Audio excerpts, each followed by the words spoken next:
There's only one Urban Meyer, and Ohio State fans probably found that out a little bit more firmly today during the recruiting process. Not that the Ohio State class was bad in any way, and that should be underlined for Ohio State fans that just certainly look for that single-digit number next to the recruiting ranking on a national basis. We're talking Ohio State football on the early National Signing Day with Steve Hillwagon from Bucknuts. I saw littered across social media, on ESPN, on the Big Ten Network, Steve, the various metrics that clearly define Urban Meyer's dominance on the recruiting trail. One was that his worst class at Ohio State was number 7 in the nation, that he pulled more top 100 recruits out of Florida than Florida State, Florida, and Miami combined in the last 4 years, and on and on and on and on.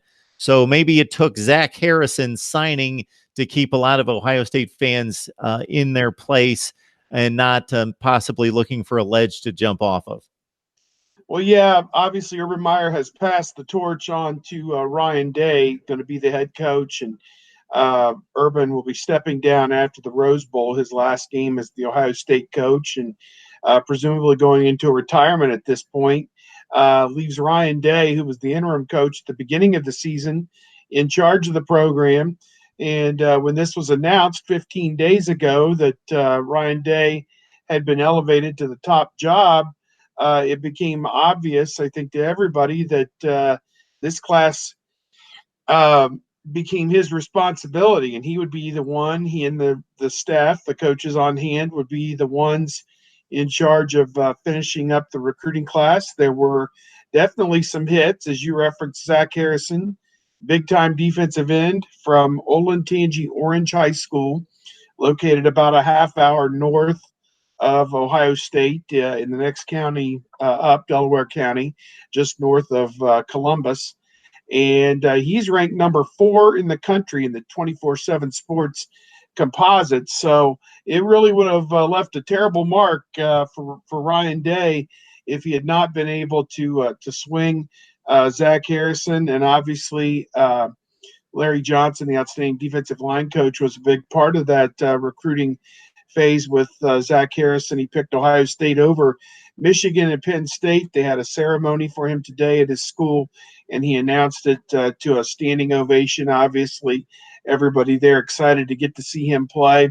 And the things I think about, and maybe these are some things we discussed last week on our recruiting segment, Larry Johnson, his reputation as a producer of NFL talent is second to none. And you look at the Bosa brothers and Tyquan Lewis and Sam Hubbard and all these guys that he's put through the blender just at Ohio State. And then you go back to Penn State, and it's a whole just as long a list of guys, Tom Bahali and several other guys. So first of all, you got a guy who's proven to put people in the NFL. He's one of the most genuine people you'll ever meet. And he's committed to stay at Ohio State. And I just think that he and Harrison built this rapport, and it was enough for Ohio State to, in this case, to hold off Michigan and Penn State and keep probably the best player Ohio has produced in a long time. I'm trying to think. I mean, I've been doing this a long time. Andy Katzenmoyer years ago from Westerville South, just outside Columbus, was probably a national top 10 or top 15 player in 1996. Columbus and Central Ohio haven't had a lot of guys maybe at this level. So it is a huge benefit. It shows Ryan Day is a closer and can get the job done and will recruit at a high level. The class only ranked number 12 right now, but obviously room to improve in the late period in February as well. Yeah, so you mentioned not just a big get for the Buckeyes, but who they kept them away from, the direct competition being Penn State and Michigan. And if this year's recruiting rankings are any indication of what we will see in the future, it will be quite an arms race between the three, as opposed to certainly a competition in the past, but one that Urban Meyer had the upper hand in, and there was no doubt about that.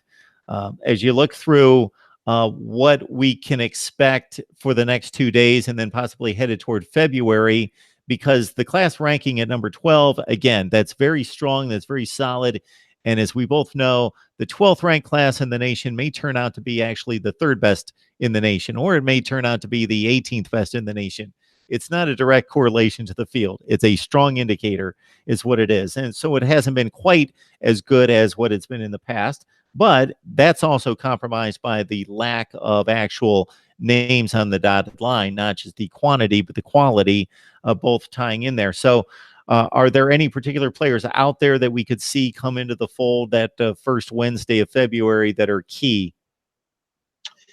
Definitely. I think there's one name probably at the top of that list, and it's Doug Nestor, an outstanding offensive lineman, Huntington, West Virginia, Spring Valley High School. He's a national top 100 prospect.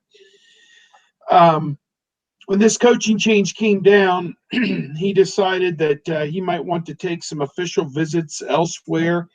There's word that he may or may not have been up to Penn State for a visit. So, again, he wants to look around and maybe mull his options. And then we'll see in February where he ends up. I would say Ohio State's got as good a chance as anybody to land him.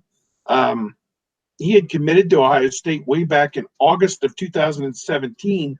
So he's been a commitment for over a year. And I just think that he wants to reconcile things in his mind with this new regime.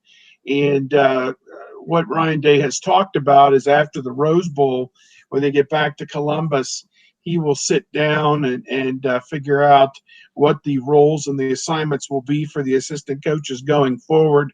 And, who's going to be retained, who may be let go, who may be moved to another job.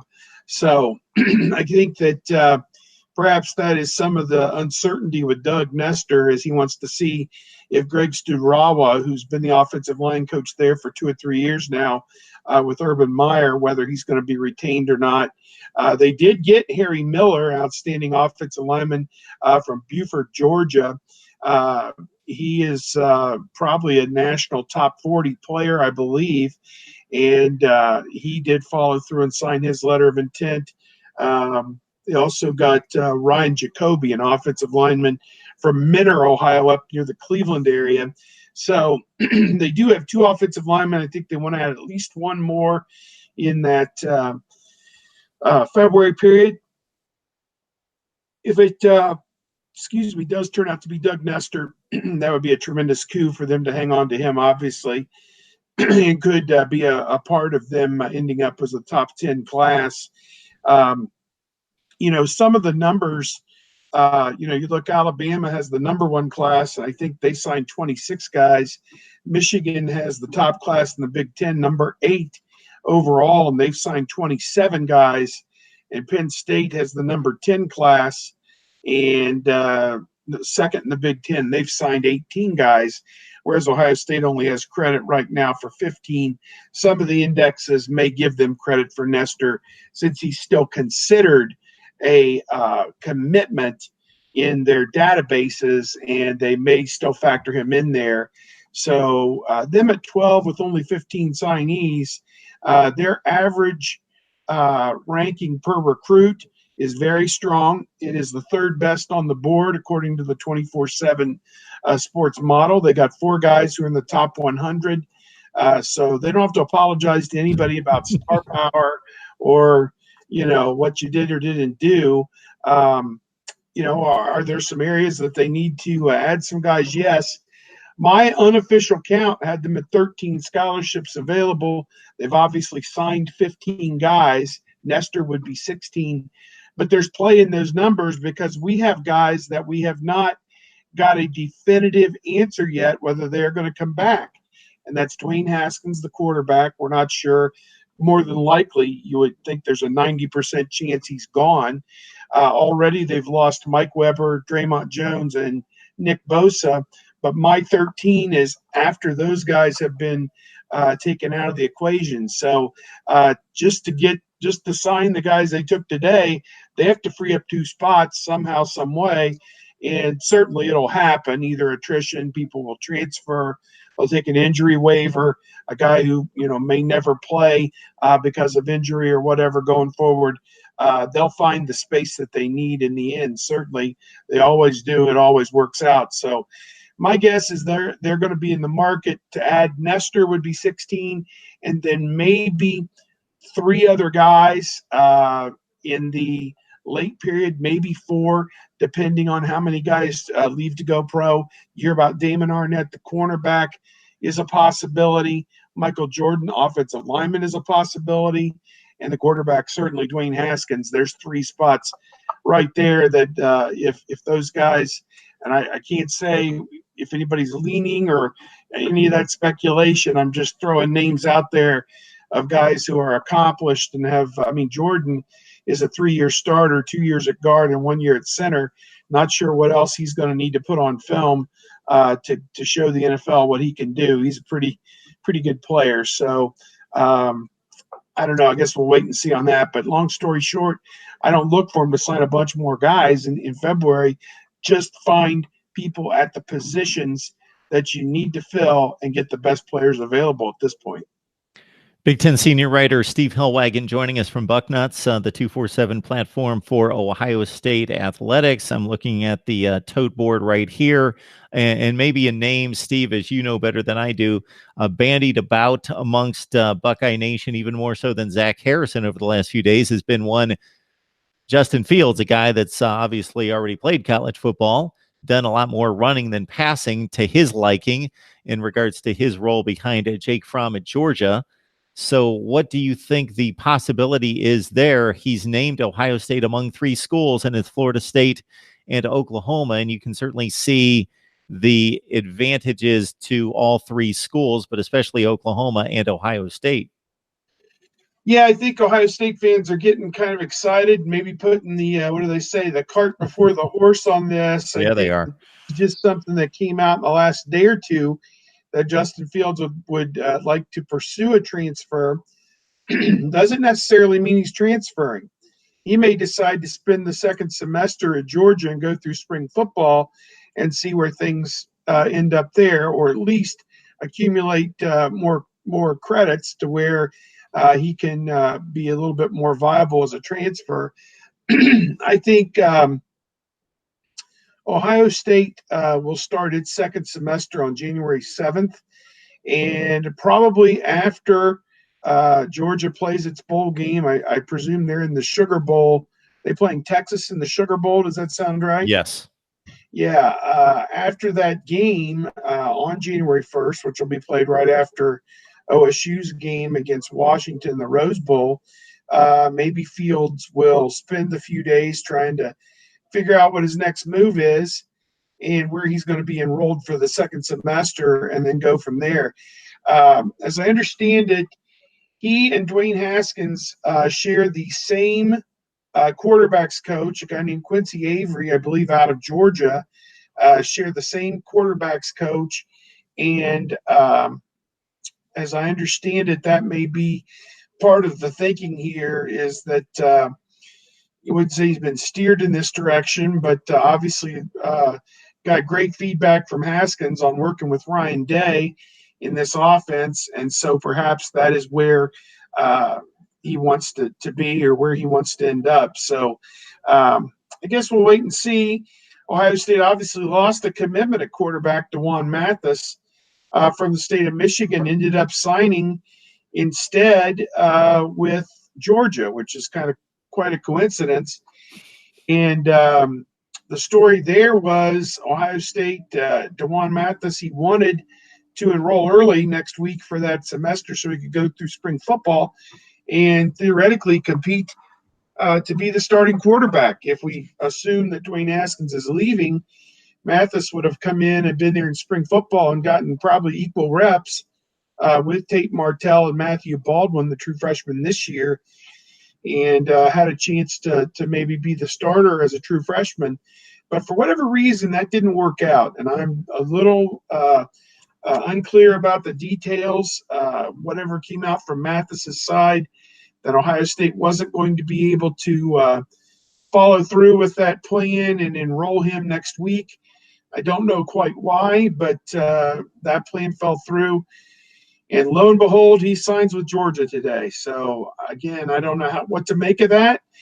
but or how that fits into the field situation.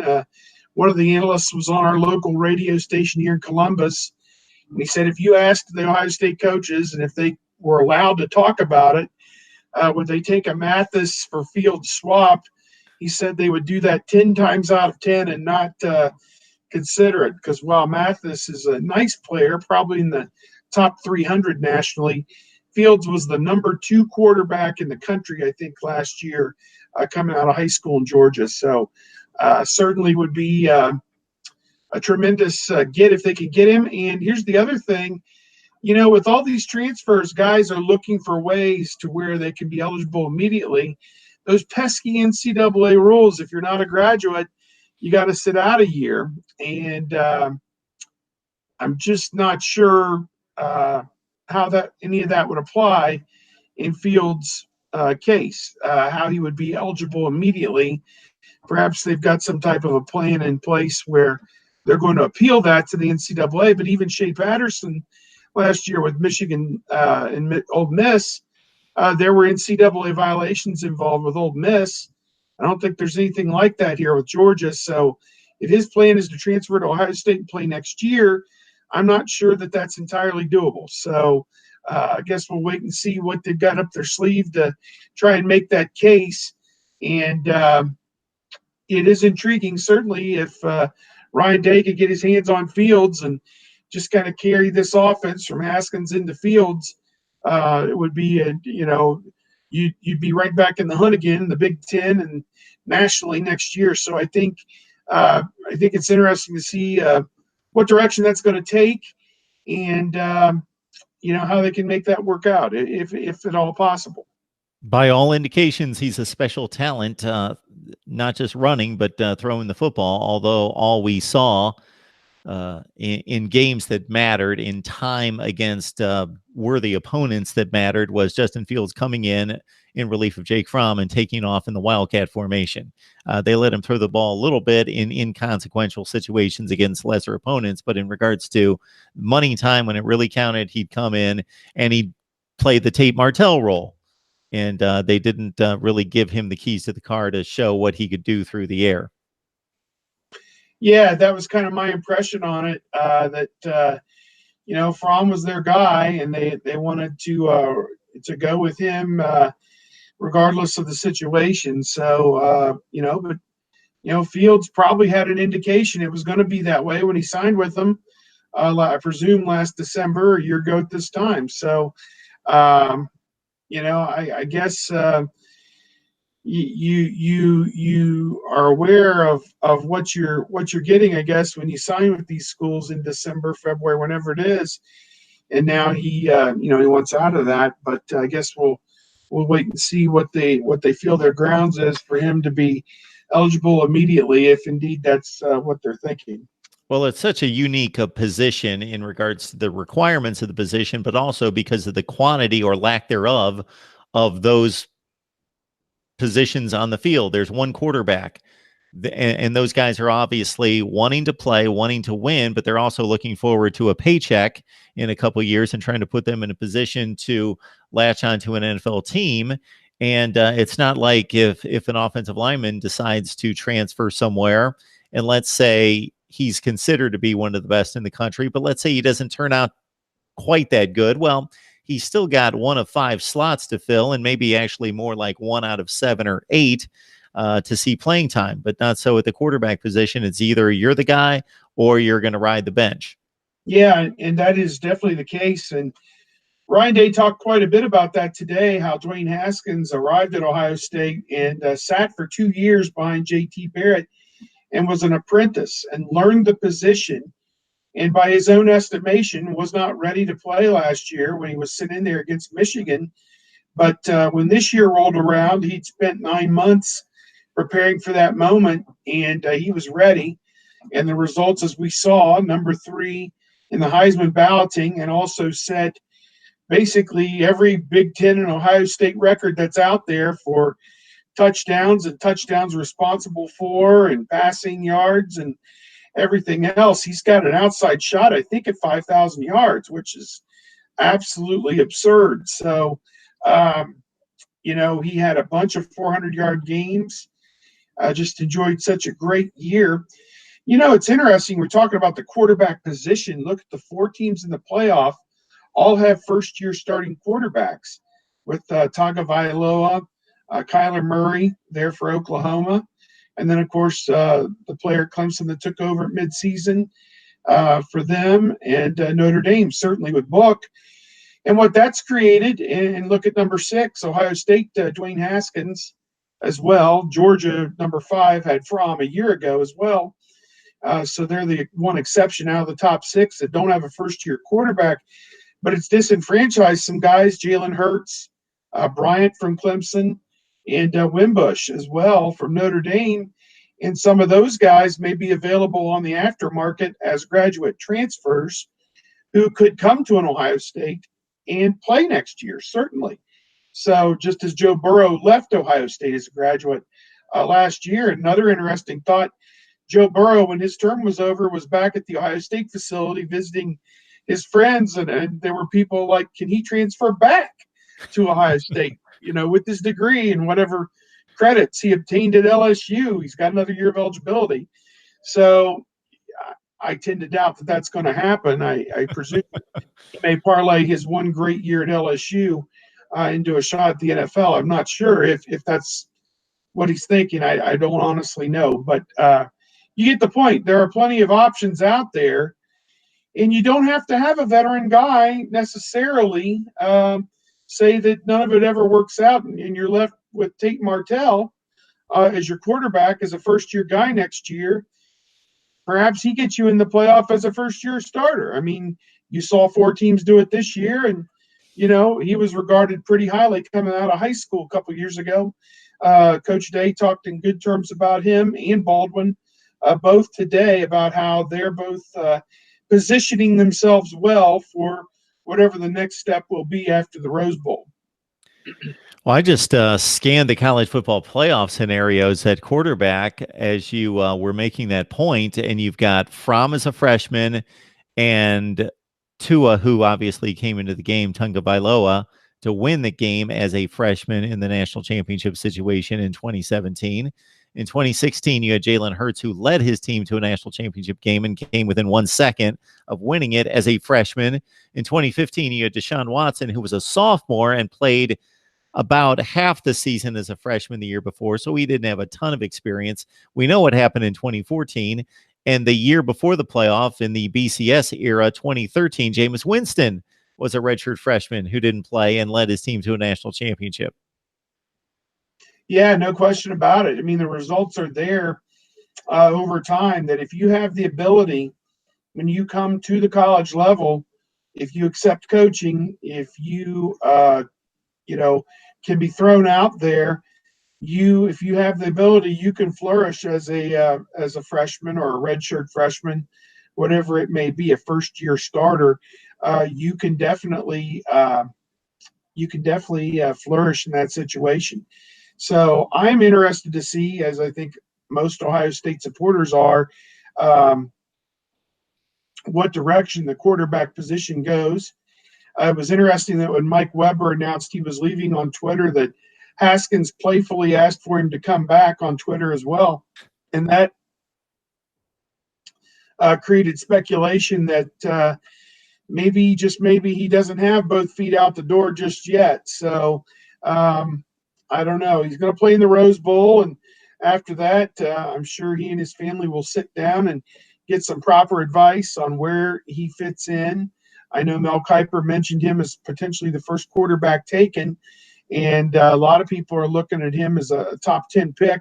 Had some people even say maybe Nick Bosa number 1 and Dwayne Haskins number 2, which would be just absolutely crazy. But I guess we'll wait and see how it all shakes out. And, what it comes down to more times than not where you're selected is who has the pick and what do they need. And, you may not necessarily have that number 1 overall grade, but if that team needs you at that position and there aren't many guys like you available in the draft at your position, then that really helps your draft stock. I honestly don't have a feel for what the quarterback draft is this year as opposed to what it would be next year. It seems to me like it would be it would be somewhat soft this year, but it seemed like a strong one last year, I guess. So I don't know. I guess we'll as we say, get through this cycle with the bowl games and take it from there. Well, if I had a nickel to bet, I would guess that the New Orleans Saints would be collecting more Buckeyes, that they would be the team that, if anybody's going to They snatch up love more them. Ohio State players. And poor Eli Apple, they hated him in New York, and he's resurrected his career with the New Orleans Saints. Von Bell, that game the other night where he recovered and punched the ball out, that is just that's something that you can't teach somebody to make a play like that. It was reminiscent of the play Maurice Clarett made against Miami in that Fiesta Bowl years ago. I think it was Sean Taylor had the interception in the end zone and ran it out. And about 30 yards downfield, Clarett came in and stayed alive in the play and knocked the ball out, and the Buckeyes were able to get the ball back. So, you look at it, it has been a lot of fun watching Ohio State guys. There's a guy at nearly every position who's at or near the top of the list. I know that there were 4 Buckeyes already chosen for the Pro Bowl, with Elliott at running back, Denzel Ward, the rookie, at cornerback was one of them. Michael Thomas, obviously, at wide receiver. And the 4th one is Cam Hayward, defensive tackle from Pittsburgh, who I've watched a lot of Pittsburgh games this year between the Browns, the Bengals, and their Steelers are on national TV nearly every week, it seems like. And Hayward, to me, is having – and he's had a great career. He's having maybe his best year, I feel, for Pittsburgh. He would be he did not play for Meyer. He may be in his 7th or 8th season in the NFL. So he is really coming into his own right now. And as I say, it is fun watching NFL games and seeing OSU guys, dotted all over the landscape. Brings you back to the days when you could watch Chris Spielman and Chris Carter and, guys like that who would dominate games at the NFL level. We went through a long period of time where they haven't had that, even though they've had great teams and great players. They're just injuries and different things. I think of guys like Katzenmoyer, who I talked maybe about,